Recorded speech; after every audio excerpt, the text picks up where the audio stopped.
হইলা এক ঠাই, ভাবরাজ আস্থা দিতে হইল এক ঠাই। ওগো দুই ছিল এক হলো, দুই ছিল এক হলো, দুই ছিল এক হলো, দুই ছিল এক হলো, রস আস্বাদনের লাগি দুই ছিল এক হলো, রস আস্বাদনের লাগি দুই ছিল এক হলো, রস আস্বাদনের লাগি দুই ছিল এক হলো। রস আস্বাদনের লাগি দুই ছিল এক হলো। আপনারাই বলুন ভক্তমণ্ডলী ও ভক্তিমতী মায়েরা, এক থেকে দুই হলো রস আস্বাদনের জন্য, আবার দুই থেকেই বা এক হওয়ার কি দরকার ছিল? আসলে কি জানেন মায়েরা, এক থেকে দুই হওয়ার চাইতে দুই থেকে এক হওয়ার দামটা অনেক বেশি। ঠিক কিরকম জানেন? যেমন ধরুন আজকালকার মিষ্টির দোকানে এক ধরনের মিষ্টি দেখা যায়, যে মিষ্টিটা থাকে দুধের মধ্যে ডোবানো। ও মায়েরা বলুন তো কি বলে মিষ্টিটাকে? কি গো মা কি বলে? হ্যাঁ, কেউ বলে রসমালাই, কেউ বলে দুধ মালাই, আবার কেউ বলে ক্ষীর মালাই। তাহলে এই দুধ মালাই কিভাবে তৈরি হয়?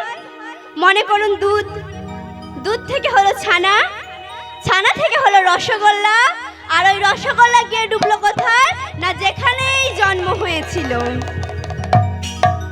তেমনি আমার কৃষ্ণচন্দ্র হলেন দুধ, আর রাধারানী হলেন আমার রসগোল্লা।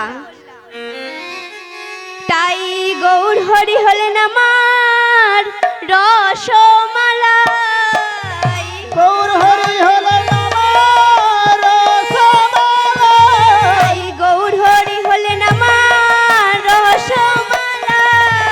গৌর হরি হলেন আমার রসমালাই, অন্তে কৃষ্ণ বাইরে রাই, গৌর হরি হলেন রসমালাই, অন্তে কৃষ্ণ বাইরে রাই।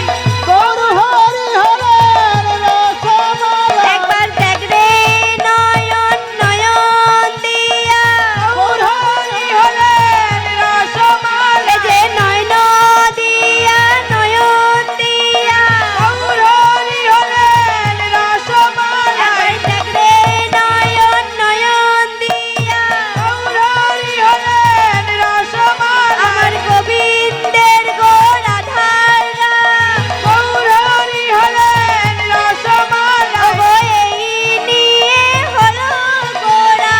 গৌর হরি হলেন রসমালাই, একবার দেখ রে নয়ন নয়ন দিয়া, গৌর হরি হলেন রসমালাই, নয়ন নয়ন দিয়া গৌর হরি হলেন রসমালাই, নয়ন দিয়া গৌর হরি হলেন রসমালাই,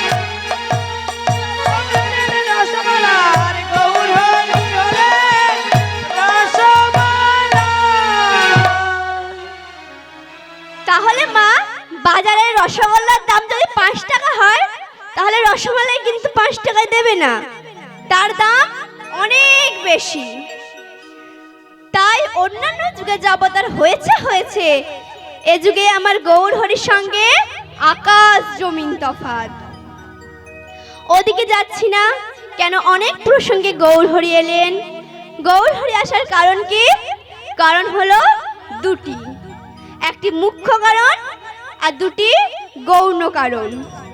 অন্তরঙ্গ লইয়া করে রস আস্বাদন, আর বহিরঙ্গ লইয়া করে নাম সংকীর্তন। শ্রীগুরুটি তাই গৌর প্রেমানন্দে হরি হরি বল, হরি বল। অন্তরঙ্গ কারণ কি?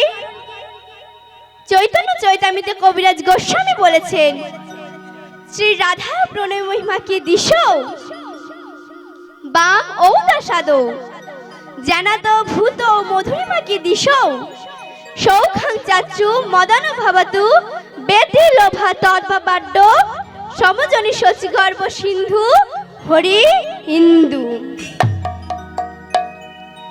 শ্রীমতী রাধারানীর প্রণয় মহিমা কেমন? আমাকে ভালোবেসে রাধারানীর যে সুখ, আমার সঙ্গে যে লীলা বিলাস করলেন এবং আমাকে ভালোবাসলেন, সেই প্রেম বিচিত্রটাই বাকি।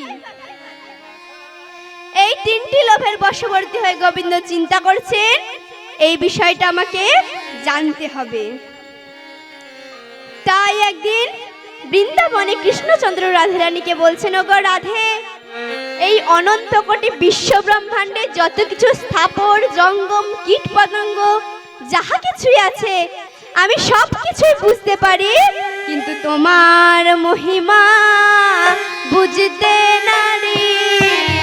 তোমার মহিমা বুঝতে না রে, সব কিছুই বুঝতে পারি, তোমার মহিমা বুঝতে না রে, আমি সব কিছু বুঝতে পারি, তোমার মহিমা বুঝতে না রে।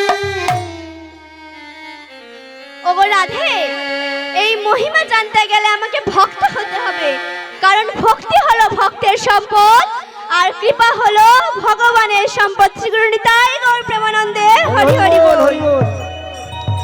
আমি ত্যাজি কালো বরণ করিব ধারণ, তোমার অঙ্গের ক্লান্তি। আমি তেজি কালো বরণ করিব ধারণ, তোমার অঙ্গের কান্তি। আমি ত্যাজি কালো বরণ করিব ধারণ, তোমার অঙ্কের ক্লান্তি। আয় তেজি কালো বরণ করিব ধারণ, তোমার অঙ্গের কান্তি। ওই না তব নাম লইয়া কাঁদিয়া কাঁদিয়া, তব নাম লইয়া কাঁদিয়া কাঁদিয়া, তব নাম লইয়া কাঁদিয়া কাঁদিয়া, তব নাম লইয়া কাঁদিয়া কাঁদিয়া, অশ্রু জলে হব শান্তি, অশ্রু জলে হব শান্তি। আমি তব নাম লইয়া কাঁদিয়া কাঁদিয়া, তব জলে হব শান্তি, অশ্রু জলে হব শান্তি। আমি কৃষ্ণ বলে কেঁদে বেড়াবো, আমি কৃষ্ণ বলে কেঁদে বেড়াবো, কৃষ্ণ বলে কেঁদে বেড়াবো, আমি কৃষ্ণ বলে কেঁদে বেড়াবো। রাধে দয়া করো বলে, কৃষ্ণ বলে কেঁদে বেড়াবো, ওই না রাধে দয়া করো বলে, কৃষ্ণ বলে কেঁদে বেড়াবো, শুধু এ জন্মে নয় জন্মে জন্মে, কৃষ্ণ বলে কেঁদে বেড়াবো, ওই না রাধে দয়া করো বলে, কৃষ্ণ বলে কেঁদে বেড়াবো, ওই না রাধে দয়া করো বলে। নিতাই গৌর হরি হরি বল। রাধে দয়া করো বলে কৃষ্ণ বলে কেঁদে বেড়াবো, রাধে দয়া করো বলে কৃষ্ণ বলে কেঁদে বেড়াবো, রাধে দয়া করো বলে আমি কৃষ্ণ বলে কেঁদে বেড়াবো। বহিরঙ্গ কারণ কি? চৈতন্য চৈতামিতে কবিরাজ গোস্বামী বলেছেন, অনর্পিত চরিচিরাত করুণাবর্তীর্ণ কল, সমর্পয়তু মুন্নাত জল, রসান স্বভক্তি শ্যাম। অনর্পিত অর্থাৎ যে বস্তু কোনোদিনও কাউকে দেওয়া হয়নি বা অর্পণ করা হয়নি, সেই উন্নত উজ্জ্বল রসের সম্ভার যা সত্য যুগের মানুষ পেল না, তেতা যুগের মানুষ পেল না, দাপর যুগের মানুষ পেল না, সেই বস্তু গৌর আমার কৃপা করে সমভাবে বিতরণ করে দিলেন। এ যুগে বাছাবাছির ব্যাপার নেই, হাড়ি মুচি ডোম চারাল বাগদি ব্রাহ্মণ ক্ষত্রিয় সবাইকেই সমানভাবে বিতরণ করে দিলেন, কারণ গোপন বস্তু তো। যেমন আমাদের মায়েদের কথা বলি, মায়েরা করেন কি, বাজার থেকে একটা লক্ষ্মীর ভার কিনে এনেছেন, তাতে পয়সা ফেলবেন, তা সে বাজার থেকেই হোক, কর্তার পকেট থেকেই হোক, কিংবা রেশন থেকেই হোক, কি গো মায়েরা, করেন তো? তা আপনারা কি আজকে বলবেন তা কীর্তনিয়া অঙ্কিতা মা তুমি এই সব পয়সাগুলি নিয়ে যাও? আপনারা কি বলবেন? সেটা নিশ্চয় না। কেননা পয়সাটাকে জমাচ্ছেন একটা বিশেষ কাজে লাগবেন বলে। তদ্রূপ আমার গৌর হরি এই গোপন বস্তু কোনো কলিকে দিল না, কিন্তু এহেন কলিযুগের ভাগ্যের কত সৌভাগ্যবান আমরা, সুবর্ণ সুযোগকে হারাতে বসেছি। শ্রীগুরু নিতাই গৌর প্রেমানন্দে। হরি বল, হরি বল, হরি বল। হরি পুরোটা সুন্দরম দুগ্ধি কদম্ব, সন্দীপিত সদা হৃদয় স্কন্দরে, স্ফুরতুব্বসী শচীন নন্দন। অর্থাৎ এই সুবর্ণ সুযোগকে না হারিয়ে যদি গৌর সিংহকে হৃদয় স্কন্দরে স্থাপন করতে পারি, তাহলে আমাদের মানুষ জন্মের সার্থকতা। স্কন্দর মানে কি? স্কন্দর মানে হলো গুহা।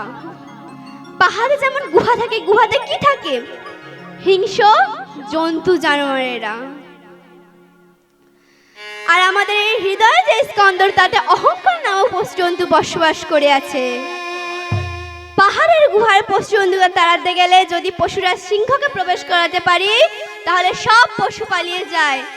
তদ্রূপ আমাদের এই হৃদয়ে যে অহংকার নামক পশু জন্তু বসবাস করে আছে, তাদের তাড়াতে গেলে যদি আমার গৌর সিংহকে স্থাপন করতে পারি, তাহলে আমাদের সব অহংকার পলায় যাবে। শ্রীগুরু নিতাই গৌর প্রেমানন্দে।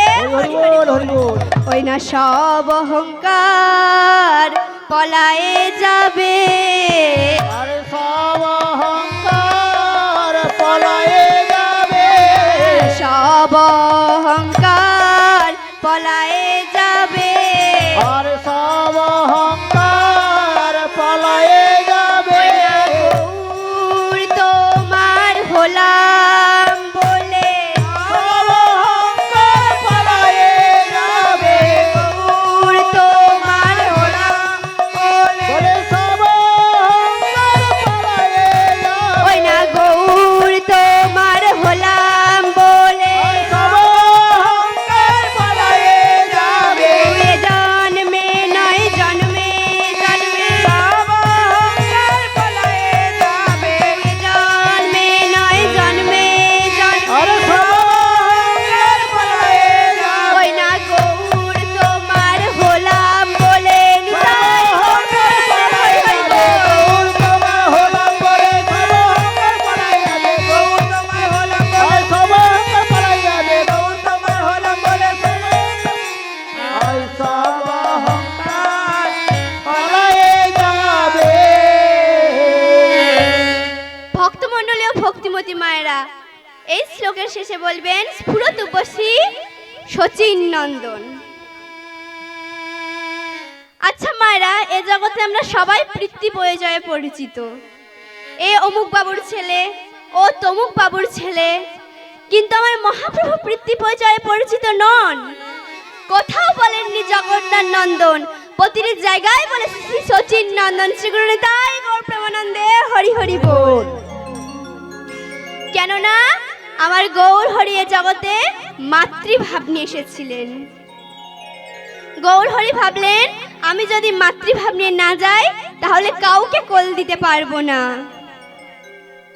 যেমন একটা গল্প বলি শুনুন। একটা সংসারে স্বামী স্ত্রী দুজনে বসবাস করে আছে। অনেক দিন হলো, কিন্তু তাদের কোনো সন্তানাদি হলো না। তা সে গোপীনাথের কৃপাতেই হোক, গোবর্ধনধারীর কৃপাতেই হোক, বা মা শীতলা মায়ের কৃপাতেই হোক, অনেক মানত করার পর একটি সন্তান হলো। সেই সন্তানটি দুজনের খুব আদরের। সবের ধন নীলমণি, এটাই স্বাভাবিক। তাহলে মা ছোটবেলায় ছোট ছেলে মেয়েরা যদি কাদা বালি ধুলো বালি মাখা যদি বাবার কাছে আসে, বাবা কিন্তু সহজে কোলে নেবে না, বলবে ছি ছি, কই গো খোকাকে ধরো, খোকার গায়ে নোংরা লেগে আছে যে। তাই বাবা কিন্তু সহজে